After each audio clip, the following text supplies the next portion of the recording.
The first step in your polishing process is to put us down a slight amount of water. We've already cleaned the floor, so our surface is clean and film-free.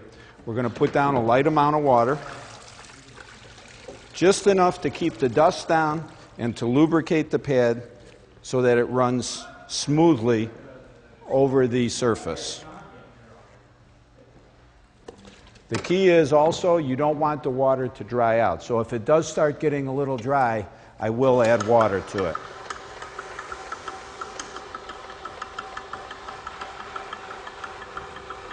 The surface should be covered counterclockwise so we don't shoot water all over. And you go over each section 6 to 10 times. You'll notice the product is working when the water starts turning milky, which is what it's starting to do now. Remember, we're working up with the grits, starting with the lowest grit first, which is the 800, which will take out scratches, minor scratches, and even out the surface so that when you go over it with your 1500 pre-polish pad and your polish pad, you'll get a lot greater, smoother surface. And remember, gloss is a condition of smoothness. So the smoother we get this floor, the glossier it's going to be. You'll notice the weights on the machine help the diamond pads cut into the surface a little more to smooth it out. You should have a wet vac to pick up the slurry, or you can use a double bucket system where you have clean water in one bucket and pick your soiled water up with the other bucket. Okay, what we're going to do now is I'm going to pick up this slurry and then we're going to put the gloss meter on it. Let's see if the 800 did indeed smooth the surface out a little bit. We have since rinsed the floor. Now we're going to check our gloss meter to see if we have smoothed the floor out even more. 3.7. We're making improvements.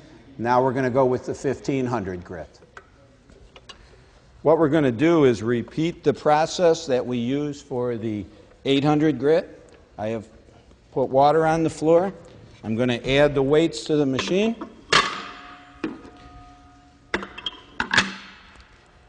And we're going to go in a counterclockwise motion 8 to 10 times over the surface. Take your time. You're dealing with a very hard surface here.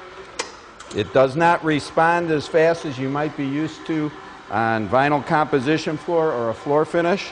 And once again, you know the pad is working when the water turns milky, as it's starting to do now. I do not recommend using a high-speed machine for this process, and certainly not a burnisher. Although, if you're doing this on concrete or terrazzo in a wide open area, you could use propane equipment. I'm pretty much done with this area now, going over it 8 or 10 times.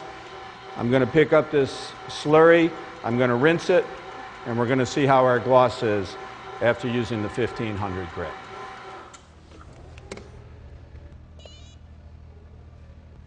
.8. Now we're going to put the 3000 in it, and this is where you should really see a noticeable difference to the gloss. Once again, we're putting enough water on the floor to lubricate. For your 800 and 1500, you use a little more water, and for your 3000, use a little less water, but once again, you don't want it to dry out. We're going to take our time and go over this very slowly, 8 to 10 times, because this is the part that the customer is going to see, or that you're going to see. Some of you may be thinking, okay, I get the floor all glossy and looking good, but how do I maintain it? The 3000 is the pad you would maintain the floor with. You can put it on your automatic scrubber for daily cleaning. You can put it on your burnisher for nightly burnishing or a couple times a week. And you can also use it to touch up if you see any traffic areas. Natural stone care is a little more unique than putting a permanent type or water-based acrylic on the floor, because once you put those on the floor, you have to work with them and maintain them either by spray buffing or scrubbing and recoating. With this system, you don't have to. Anytime the floor starts looking a little dull, just come in and repolish it. Now, I could keep going over this and get it higher on the gloss meter, but I want to show you what 8 or 10 passes over the floor does for you. So I'm going to rinse this off thoroughly, then we're going to put the gloss meter on it and see what we come up with. Well, as you can see, we finished up with the 3000. Let's see how our gloss is. 7.8. We can do a couple things at this point. You can leave the floor. What I recommend doing while you have the floor in the condition you want it, or if you wanted to get it glossier, all you have to do is go over it a few more times and then impregnate the floor with a penetrating sealer. Your John Don rep can tell you which one is best for your needs.